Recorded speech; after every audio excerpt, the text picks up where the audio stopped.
মানুষ যখন মারা যায় তখন তাদের শরীর ব্যথা হয়ে যায়। ব্যথা এই কারণেই তো মৃত ব্যক্তিকে আল্লাহ রাসূল বলছে যে তোমরা জোরে ধরবা না, আস্তে ধরবা। কি করবা? আস্তে আস্তে ধরবা, কারণ পুরা শরীর ব্যথা হয়ে যায়। যারা নাফরমান, মালাকুল মউত যখন বড় লোহার রড নিয়ে আসে, নাফরমান মালাকুল মউতকে দেখার সাথে সাথে তার রূহ, তার আত্মা ভয়ের চোটে এই হৃদয় থেকে পায়ের চিপায় চলে আসে, পায়ের একেবারে আঙ্গুলের চিপায় চলে আসে। আয়েশা রূহ বাঁচার চেষ্টা করে, মালাকুল মউত তখন রড দিয়া পিটায় পিটায় পা থেকে রূহটাকে বের করে।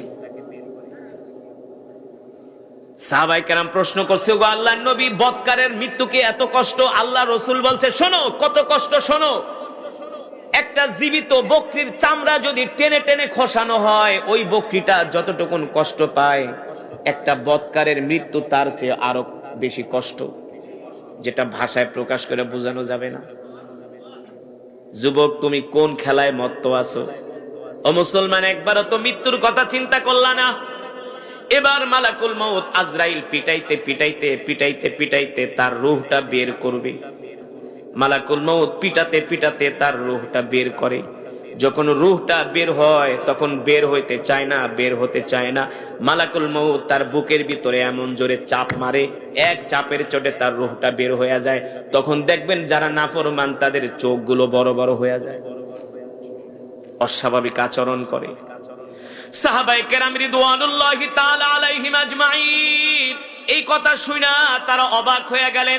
আল্লাহর নবীকে প্রশ্ন করলেন, ওগো আল্লাহর রাসূল, তবে যারা মুমিন হবে তাদের কি অবস্থা হবে? আল্লাহ রাসূল বলেন, যারা মুমিন হবে তাদের জান যখন কবজ করার জন্য আল্লাহ আজরাইলকে নির্দেশ দেয়, তখন আজরাইলকে বলে, ও আজরাইল, তুমি জান্নাত থেকে একটা সাদা শুভ্র রুমাল নিয়ে যাও। কি করো? জান্নাত থেকে একটা সাদা শুভ্র রুমাল নিয়ে যাও। মালাকুল মউত আজরাইল জান্নাত থেকে একটা সাদা রুমাল নিয়ে আসে, আর জান্নাত থেকে একটা খুশবু নিয়ে আসে। সুবহানাল্লাহ বলেন। কি নিয়ে আসে? খুশবু। দেখবেন ইনজেকশন দেওয়ার আগে, ডায়াবেটিস পরীক্ষা করার আগে একটা হেক্সিসল মারে, মারলে কিন্তু সুয়ের দাগটায় বেশি ব্যথা লাগে না।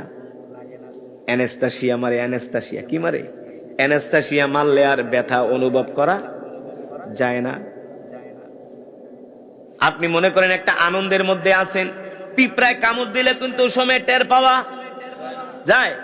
পিঁপড়া না আনন্দের ভিতরে যদি পায়ের ভিতরে কাটাও বসে, তারপরও কিন্তু বোঝা যায় না, আনন্দ অবস্থায় আছে। যারা জান্নাতি হবে, যারা নেক